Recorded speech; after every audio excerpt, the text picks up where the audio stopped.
देखिए, मेरे हिसाब से कल का दिन जो है वो काला दिन है। It's a black day for this country. क्योंकि हम इतने इनसेंसिटिव नहीं हो सकते हैं। सबसे बड़ा आरोप जो है मुझे, और सबसे पहला आरोप जो है मुझे, हमारे इस देश के क्रिकेटर्स पे है। थोड़ी बहुत शर्म, थोड़ी बहुत लिहाज, थोड़ा बहुत हया इनमें होनी चाहिए। पैसा ही सब कुछ नहीं है।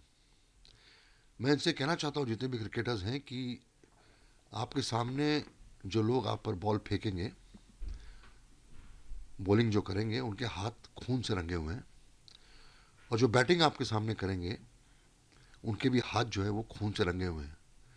और जो खून है वो हिंदुस्तानियों का खून है, वो इनोसेंट्स का खून है, वो हार्डकोर भारतवासियों का खून है, जिन्होंने इस देश में अपनी ज़िंदगी बिताई है और देश के लड़े। ये वो लोग हैं जिन्होंने हमारे सिक्योरिटी फोर्सेस को हज़ारों की तादाद में हमारे लोगों को मारा है इस भारत देश में। तो आप इनके साथ एक खेल कैसे खेल सकते हैं? आप इनके साथ एक रिजॉइसिंग का माहौल, एक खेल तो खेल होता है ना, एक सेलिब्रेशन होता है खेल। आप उनके साथ पिच पे खड़े कैसे हो सकते हैं? और ये कोई 50 साल पहले अटैक नहीं हुआ हमारे पे। पिछले 40 साल से हमारे देश पे कांस्टेंट अटैक्स हैं, और हम बार बार ये बोलते हैं कि उनके साथ नहीं खेल सकते। मैं हमारी सरकार से पूछना चाहता हूं, कोई भी कारण आप दें, वो उस विक्टिम, जो टेरर का विक्टिम है, जैसे मैं, मेरी पूरी कौम जो है, वो पाकिस्तान ने जो टेररिज्म अनलिश किया है, हम उसके विक्टिम्स हैं। हम उनको क्या जवाब देंगे?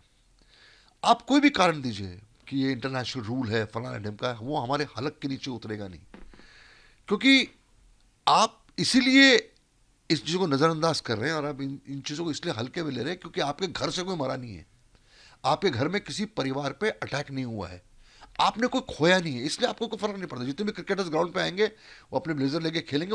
उनको ये बिल्कुल इल्म नहीं है, उनको बिल्कुल एहसास नहीं है इस चीज़ का कि भैया, ज़रूरी नहीं कि मेरे घर में कोई मरे, मेरे घर में किसी किसी की हत्या हो या कोई बम फूटे मेरे घर में, तभी मैं जाकर रिएक्ट करूंगा।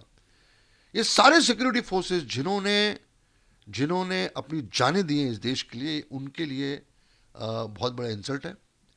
और हलक के नीचे कोई कारण नहीं नहीं उतर सकता है, जो भी आप कारण दें। रंजीत जी, मैं इसीलिए इमोशनल भावुक हूं, क्योंकि जब उनके चेहरे सामने आते हैं, जब उनकी चीखें सुनाई देती हैं, जब उनकी लाशें, उनके घर के परिवार की लाशें उनके घर में आती हैं, चाहे वो सिक्योरिटी फोर्सेज हो, चाहे वो आम आदमी हो, चाहे वो पहलगाम अटैक में जो जो इनोसेंट मारे गए, उनको आप क्या जवाब देंगे? और आपने किस जवाब, क्या क्या सोच के आप उनको जवाब देंगे कि आपने ये मैच जो ये ऑर्गेनाइज किया हुआ है? तो मुझे लगता है कि ये इंसिस्टेंटनेस है। और मैं आपके द्वारा, अभी भी वक्त है, अपील करना चाहूँगा अपने प्रधानमंत्री को, माननीय प्रधानमंत्री नरेंद्र मोदी जी को, कि ये बहुत बड़ा इंसल्ट है हमारे देश को। ये हमारे हमारे भारतवासियों के लिए बहुत बड़ी बेइज्जती है। और मैं बोलना चाहूँगा कि जैसे ही ये खेल शुरू होगा या खेल खेला जाएगा मैदान में, तो जो विक्टिम्स है उनके दिल से जो हाई निकलेगी, वो हमारे लिए अच्छी बात नहीं होगी।